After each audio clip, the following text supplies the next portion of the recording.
Challenge number 1 பிடிச்சா நில்லு இல்லை தான் ஓடு. ஸ்டார்ட் பண்ணலாமா? ஸ்டார்ட் பண்ணிடலாமா? முதல்ல ரசம், பாவக்காய் குழம்பு பிடிக்குமா? லெமன் சாதம்,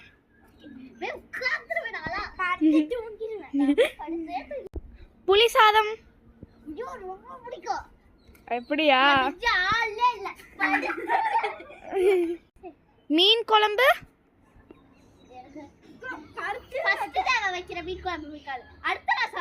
அதுவும் இருக்கும். நில்லுங்க நில்லுங்க, மீன் குழம்பு மீன் குழம்பு தான். கீரை குழம்பு, கீரை. பாய். நம்ம சேலஞ்ச் நம்பர் 2ல பார்க்கலாம். அது வரைக்கும் வெயிட் பண்ணுங்க. பாய்.